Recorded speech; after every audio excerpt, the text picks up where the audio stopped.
देखिए पूजा जी, लोकसभा चुनाव के पहले भी आपने देखा होगा, मोहन यादव जी को सीएम बना दिया है। तरह तरह का उलटफेर किया गया, लेकिन क्या फायदा मिला भारतीय जनता पार्टी को, नरेंद्र मोदी जी को?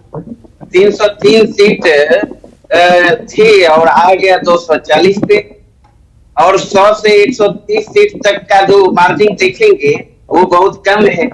तो भारतीय जनता पार्टी और नरेंद्र मोदी जी की सरकार को देश की जनता ने नकार दिया।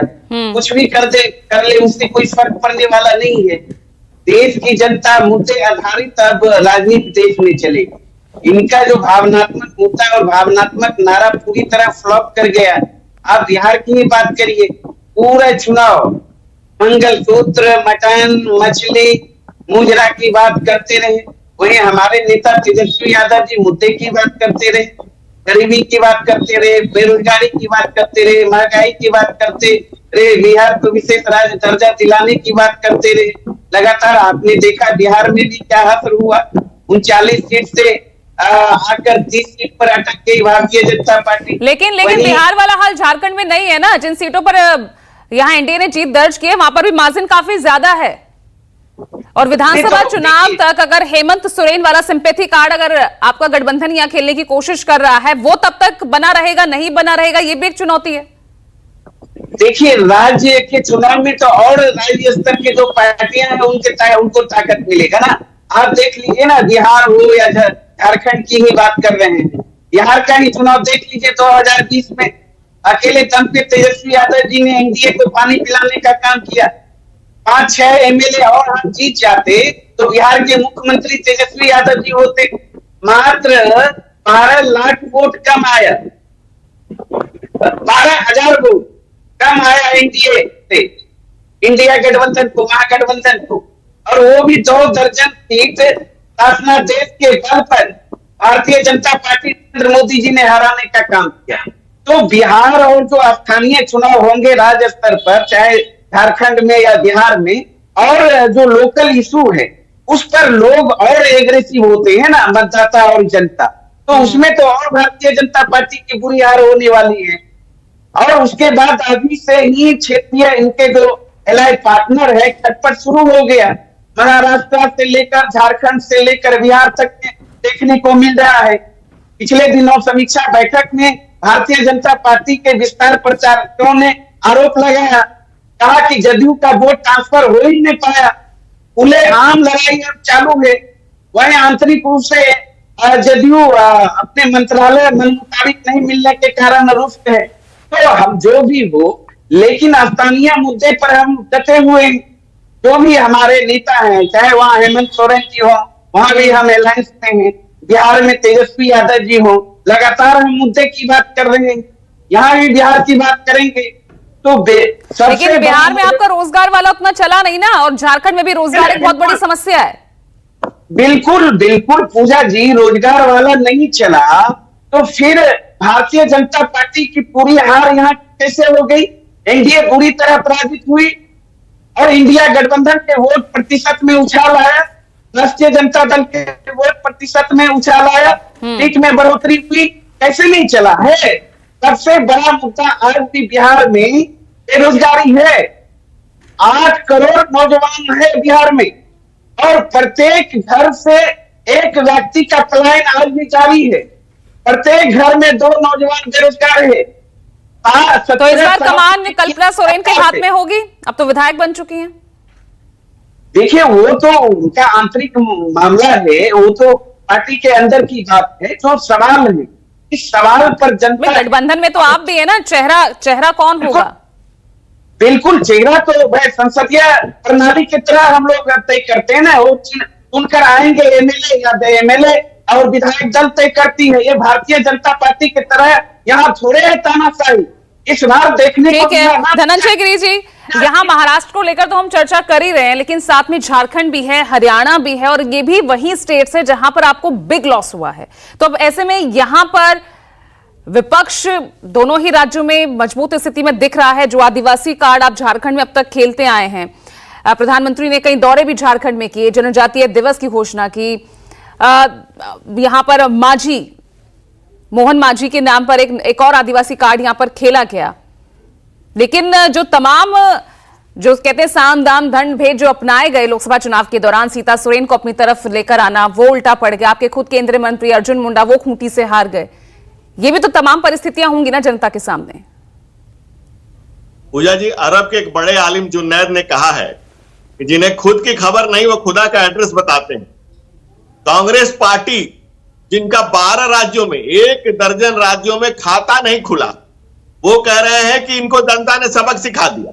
अरे जनता आपको 1-1 लाख रुपए का कागज लेके खोज रही है, खटाखट वाला किधर है, फटाफट पकड़ो उसको। और अभी आप चुनाव में जाएंगे तो बाबा खटाखट को पकड़ने के लिए फटाफट लोग घूम रहे हैं। दूसरे एक प्रवक्ता है जो एक प्रदेश के दूसरे नंबर के दल है, वो पूरे देश का जायजा दे रहे हैं। उनको अपना को पता ही नहीं है कि जो प्रदेश की जनता ने उनके झूठे वादे पर उनको 14, 17, 19, 22 4 चुनाव में चरपाई पर लेट करके सफाई थे, अभी थोड़ा बहुत सुख भुगाया है, इसलिए चुनाव में समाप्त हो जाएंगे। तीसरी बात जो हमारे प्रवक्ता कह रहे थे अरुण यादव जी, कि हमने यादव जी को वहां बना दिया मध्य प्रदेश में मुख्यमंत्री, तो उन्होंने धन्यवाद उनको हमें देना चाहिए कि हमने सामान्य कार्यकर्ता यादव परिवार को बना दिया। आपके यहां लालू यादव के परिवार के बाहर कोई सोच सकता है क्या? आपने एक परिवार यादवों के कंधे छिल गए, लालू परिवार की पालकी ढोते ढोते, और लालू के बेटे रहे महलों में सोते। आप उत्तर प्रदेश में बताइए, क्या अखिलेश यादव के परिवार के बाहर किसी यादव को टिकट भी मिला क्या? आप ये लोकतंत्र में, लेकिन लोकसभा चुनाव के नतीजों ने बहुत परिस्थितियां बदल दी है धनंजय जी, बहुत परिस्थितियां बदल दी है। आप हरियाणा को आप एग्जाम्पल के तौर पर ले लीजिए, 5 आपको 50% के नुकसान पर ले आए हैं, और जिन सीटों पर कांग्रेस हारी है वहां पर भी मार्जिन बहुत ज्यादा नहीं रहा है, वहां पर भी उनका मत प्रतिशत बढ़ा है।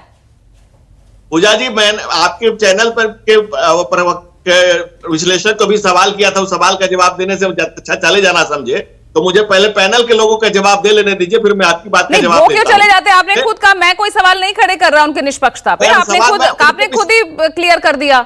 हाँ, तो मैं क्यों जाती हूं उन पर? शब्दों के हेरफेर से क्या होता है ये मैंने जरूर बताया, कि शब्दों के हेरफेर से क्या होता है ये जरूर बताया। हाँ, तो उन पर मत सवाल खड़े कीजिए ना, आप अपनी बात कीजिए। हाँ, मैं वही बता रहा हूं कि शब्दों के हेरफेर से शब्दों की जुगाली नहीं, सच्चाई क्या है, सच्चाई क्या, ग्राउंड जीरो क्या है? ग्राउंड जीरो ये है कि आप परिवार के लिए पार्टी चला रहे हैं, हम पार्टी को देश के लिए चला रहे हैं, हम देश के लिए पार्टी को चला रहे हैं। पार्टी हमारे लिए दल महत्वपूर्ण नहीं है, देश महत्वपूर्ण है, राष्ट्र महत्वपूर्ण है। 1 दर्जन जगहों पर कांग्रेस का खाता नहीं खुलता है। और दूसरी बात जो कह रहे थे, आप बेरोजगारी की बात कर, अरे आपके नेता पर तो बेरोजगार के नाम पर जमीन, मकान, प्रॉपर्टी, गहना गुड़िया, लोगों की संपत्ति, सारी चीजें उनके गले में लटकी हुई, और उसके साफ दिखाई दे रहा है कि कैसे चल रहे हैं। लोग कह रहे हैं, और उसमें से उसी जाति विशेष के 12 लोगों ने एफिडेविट दिया, तो मुझे नौकरी के बदले जमीन लिया गया, मकान लिया गया। अरे उंगली मार शर्मसार है आपके नेता से, और आप इस तरह की बात करते हैं। बोले ज्योति कुमार सिंह, ज्योति कुमार सिंह। हालांकि धनंजय जी ने अपनी बातों से सबको ही घेर लिया है, पहले शुरुआत कांग्रेस से कर रही हूं। धनंजय सिंह जी, ज्योति कुमार सिंह जी, मुझे तो समझ में नहीं आया कि आप जो जिस मुद्दे के लिए आप बात कर रहे हैं, ये बातों की जुगलबंदी, इसी में तो नरेंद्र मोदी जी का 100% कम हो गए, और हम लोग जो है 100% आगे चले गए। हम थे 50 और आ गए 100 और 102 भी अब हो गए। तो अब उनकी बात को छोड़िए, मैं तो देखो इंडिया गठबंधन जो है, इंडिया बार बार जो इनकी बातें, अब इनकी तानाशाही कैसे चलेगी, कैसे ये डिमोनेटाइजेशन कर लेंगे, कैसे नोटबंदी कर लेंगे, 102, ये सब बातें कैसे करेंगे? 101 तो समझ में आ रहा था, 102 कैसे हो गए ज्योति कुमार सिंह जी? थोड़ा सा ये भी क्लियर कर दीजिए। एक पूर्णिया की सीट, एक पूर्णिया के जो इंडिपेंडेंट पार्लियामेंट है वो जुड़ गए, सांगली से आपके समर्थन में आ गए हैं। हाँ, तो 102 हो गए ना, 99 पे थे ना, 101 हो गए ना।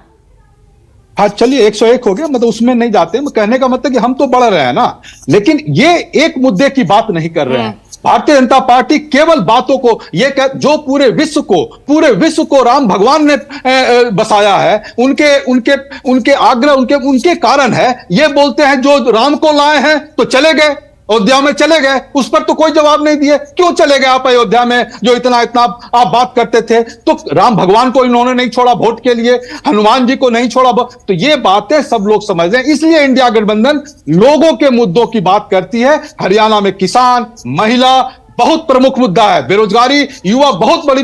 और हाँ, हमें जहां थोड़ी सा और मेहनत करना है झारखंड में, क्योंकि हमें तो जो सीटें मिली है उसमें थोड़ा जो जनरल जो सीटें हैं, जैसे धनबाद की सीटें हमें जितनी चाहिए, हालांकि उसमें भी 4.5 लाख वोट से हारे थे, उसमें काफी हम लोगों ने कवर कर। हरियाणा में क्या होगा? अभी तो विधानसभा चुनाव को लेकर कुछ बस अभी शुरुआत ही होने जा रही थी, आपने तुरंत पैर, आम आदमी पार्टी ने तुरंत हाथ खींच लिए।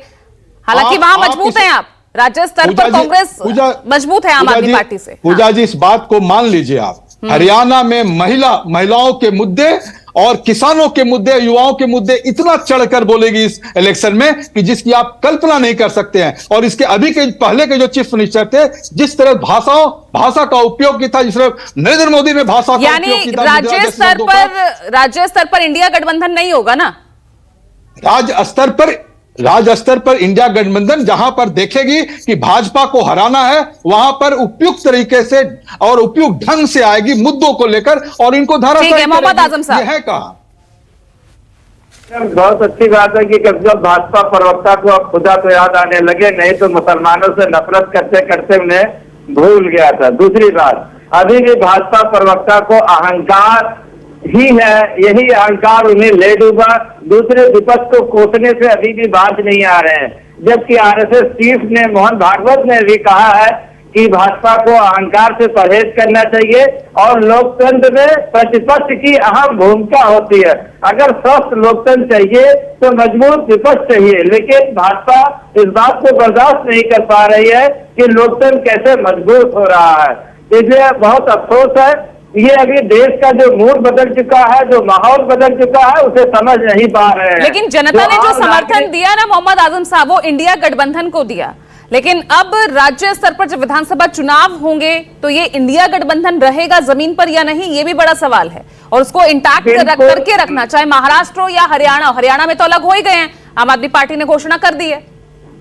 बिल्कुल मैडम, इंटैक्ट रहेगा और जो बुनियादी मुद्दे इंडिया गठबंधन के हैं वो बुनियादी मुद्दे इंटैक्ट हैं, चाहे वो बेरोजगारी हो, किसानों की समस्या हो, महंगाई की समस्या हो, और सबसे बड़ी जो बात थी कि भारत का लोकतंत्र सुरक्षित रहना चाहिए। भारत का लोकतंत्र तभी सुरक्षित रहेगा जब विपक्ष मजबूत रहेगा। ये हम ही नहीं कह रहे, ये सारे जो क्रिटिक्स हैं और जितने लोग हैं वो कहते हैं कि लोकतंत्र की मजबूती के लिए जरूरी है कि जो सरकार हो निरंकुश और अहंकारी न हो जाए। यही बात आरएसएस चीफ ने भी कही है। तो इन लोगों को मान लेना चाहिए, कम से कम अपने अहंकार और निरंकुशता से बाहर आ जाए, बाकी जनता देख लेगी कि किसको वोट देना है, किसको नहीं देना। अच्छे लगेंगे, जनता को जिसके मुद्दे मैडम अच्छे लगेंगे वो उसको वोट देगी।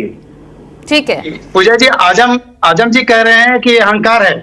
आजम जी नहीं, आजम जी नहीं कह रहे, ये तो आरएसएस ने खुद नसीहत दी है, खुद नसीहत दी है जी। ये एनडीए का संस्कार है कि जो कि क्या हो गया इनका, इन लोगों का अहंकार और संस्कार के बीच जो बचा हुआ था, ईवीएम मशीन को लेकर के इस बार सवाल नहीं उठाया आप आजम जी।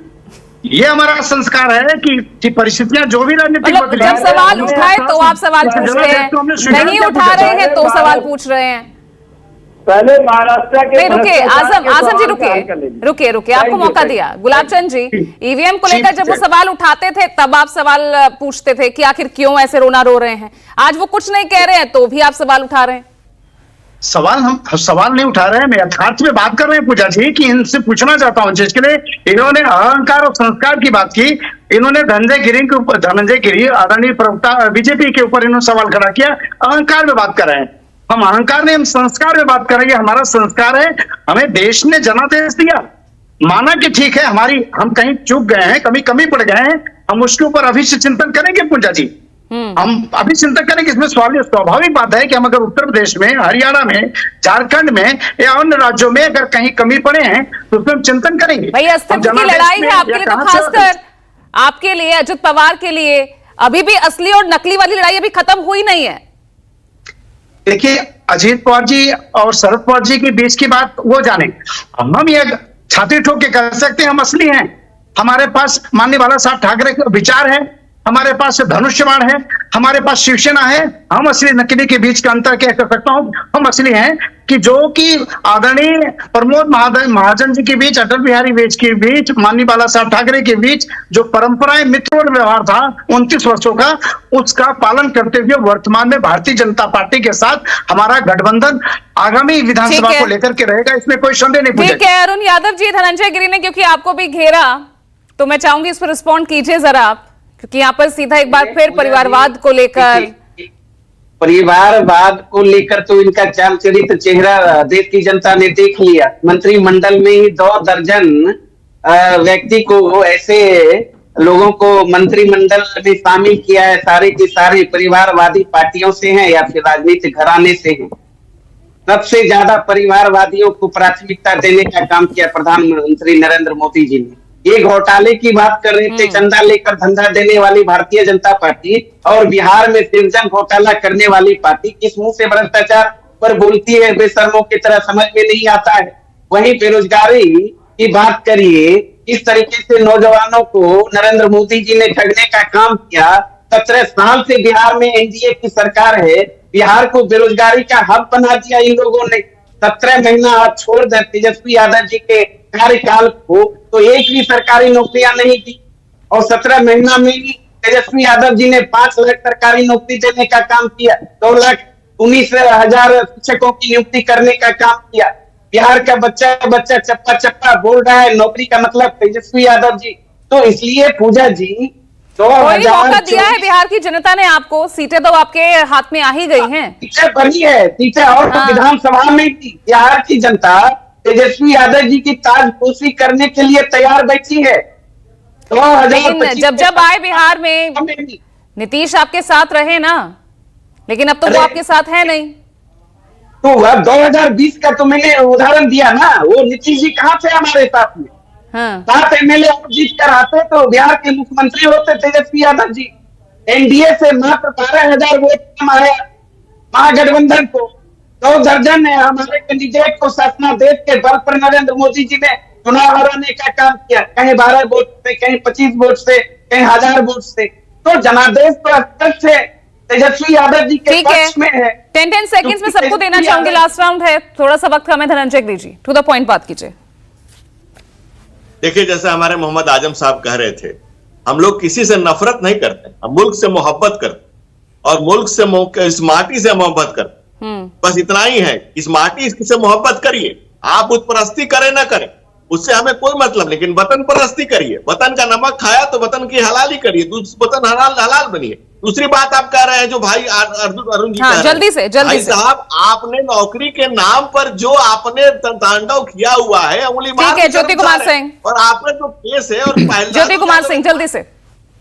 अब भारतीय जनता पार्टी वो जो चाहती है कि पहले हम अपने दोस्तों ऊपर देश के लेवल पर कुछ दोस्तों को मजबूत करें। इंडिया गठबंधन और कांग्रेस पार्टी चाहती है कि परिवार मजबूत करें, मोहल्ला मजबूत करें, जिला मजबूत करें, स्टेट मजबूत करें, और इन लोगों के साथ हम देश मजबूत करें। तो इनमें और ठीक है, वक्त थोड़ा सा कम है मेरे पास। बहुत बहुत शुक्रिया इस चर्चा में जुड़ने के लिए, विस्तार से चर्चा करने की कोशिश की है। आखिर विधानसभा चुनाव पर लोकसभा के नतीजों का क्या असर रहेगा, आगे भी चर्चा लगातार जारी रहेगी, क्योंकि बुगाहट विधानसभा चुनाव को लेकर लगातार अब अगले 3 से 4 महीने बनी रहेगी।